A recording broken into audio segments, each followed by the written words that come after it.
There's no way this is not going to make you pee your pants. I couldn't sleep last night because I kept giggling in bed about the Willy Wonka experience. It is so good. The more photos I see from it, the more I laugh. And again, the episode that's coming out this Monday, I do say karma's a bitch. And I go into all these reasons why karma's coming out to get me.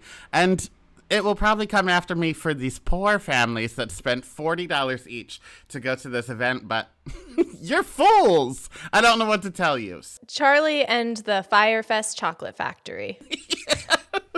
These grandparents should have stayed in bed because, so there was an event in Glasgow and police were called to the event because it was not what it was advertised to be at all. And I know this is not America, but I was trying to figure out if police would be called here. I mean, I'm sure they'd be called. Who knows what side they would take? I guess it would depend on the demographic there. That's true. If a little black girl opened this up, they would be called immediately. But if it was run by the Illuminati like this was, maybe they wouldn't show up. So did you know that it was run by the Illuminati? Well, I don't think it's the real Illuminati. It's called like the House of the Illuminati, right? Yeah, but House of Darien is Darien. Yeah, I just feel like the Illuminati has made it this many years without being tracked down. I don't think that they would be like, hey, it's us, the House of the Illuminati. This is the place where we all live. I think maybe they would have at least a front, maybe a laundromat.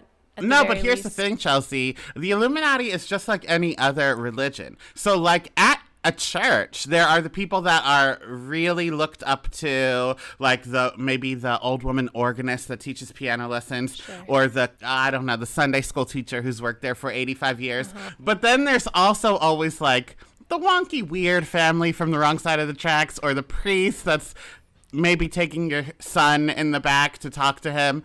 There's always like the people that you are doing it right, and then the people that, could use some more lessons. So maybe the House of Illuminati are the ones that just haven't picked up on the message yet. And like Beyonce is the one doing it correctly.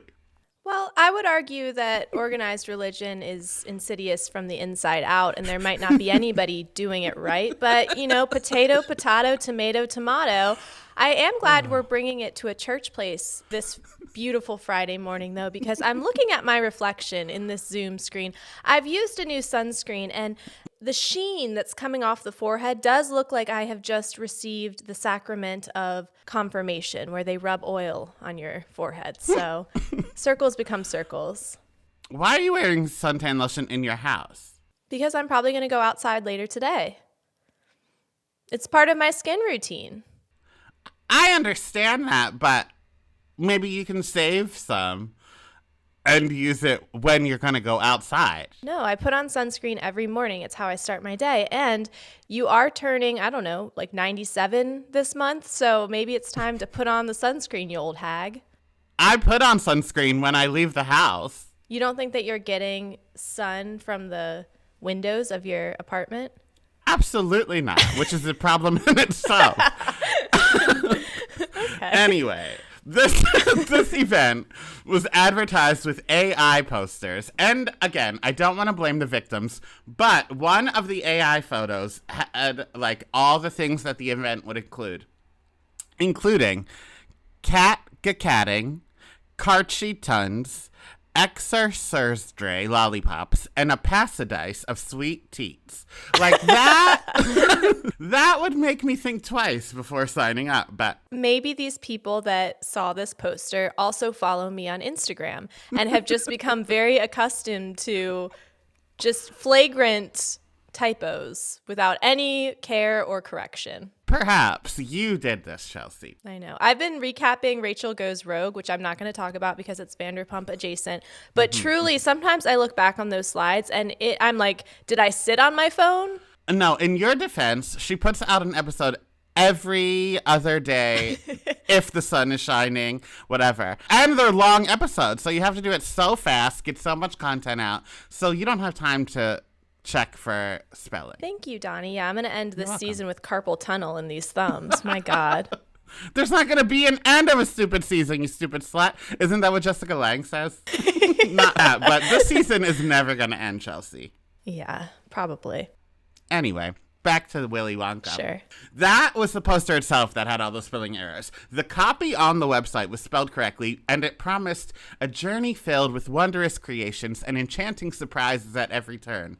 And oh boy, were there surprises, because the event itself was held in a warehouse. And I've been to some of those like Instagram exhibits where like they just make backgrounds and stuff, and they are usually in warehouses. So that's not the red flag yet. But inside were random cafeteria tables where you could like hang out, but there were no centerpieces or like tablecloths on them, just random cafeteria tables. And I don't know what they were there for, because food was not served. Every child got one single jelly bean. Wait. One single jelly bean? Yeah. Could they pick their flavor?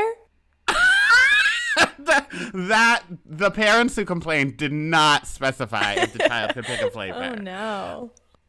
Also in the warehouse was a bouncy house, a single wall hanging that you can like buy at Party City to take photos in front of, and then random like life-size lollipops and candy canes scattered around. You know how like Big Brother tries to decorate with like, oh, today's Willy Wonka, and then it would just be like a lollipop in the corner. It was that kind of stuff, but truly not even as good as Big Brother, and that's saying something. Also, on staff, there were 3 actors. 2 of them were Oompa Loompas, and they were just like 2 women that were clearly over it in green wigs, standing behind what can only be described as a meth lab. But then there was a made-up villain called the Unknown, and he was an evil chocolate maker who lives in the walls. So it was this man dressed in all black with like this scary mask, and he just like came out from behind set pieces. So Willy Wonka wasn't there. Willy Wonka wasn't there. Charlie wasn't there. Not even Grandpa Joe. He didn't get his ass out of bed for that one. No. You know what? What Kim Kardashian said is right. Nobody wants to get their ass up and work these days. That is so troubling. But also, maybe it was an art installation. Maybe it was commentary on what would have really happened had there been a golden ticket to some strange recluse's chocolate lair, you know? Possibly. Or like maybe it was even deeper than that, and the point of the art was supposed to be like, what will people spend money on? Yeah, a comment on our late capitalist society. So deep. That AI knew what it was doing. Yeah, the House of Illuminati needs some claps. Now, I want to say really quick, an advertisement for a Wizard of Oz experience has been making the rounds on Instagram. Every time I go on, there's like an ad for me about this Wizard of Oz experience. And when it was advertised to be coming to New York, the pictures did look really cool. Yeah. But then I noticed they're all AI, and that's why they look really cool. So I did not purchase a ticket to the Wizard of Oz experience in Central Park, because when I saw roads of Central Park were all yellow brick, I said, wait a second, there's no way they can roll this out. So I did not spend $40. But these same saps who were probably at the Willy Wonka experience. Yeah. I wonder if, because I've been getting it not for Wizard of Oz, but I've been getting them for like an Encanto experience where you walk through and it's like the house and it's different rooms. But I feel like that seems a little more legit. This is what I do whenever, and it kind of ruins the fun because those Instagram things, like, they're not big anyway. So when you look up pictures on Instagram and online, then you ruin the whole thing. But I did go to the Encanto one, and it was legit, assuming it's the same thing. But I go on Instagram first to make sure it's legit, but then there's no surprises when you do it. Well, I would be going for my daughters, so I wouldn't be ruining Well, I went for a surprise. little girl, too. Uh-huh. But still, don't you want to? No, there's still something in it for you. Watching the joy of them experiencing it for the first time. Well, now I'm going to show them the Instagram. Oh, my God. I cannot imagine taking my daughter, specifically my older daughter, promising her a Willy Wonka experience, spending $40, getting there, and them handing her a jelly bean and letting her take a picture with, you know, Rose from the 7-Eleven down the street with orange painted on their face.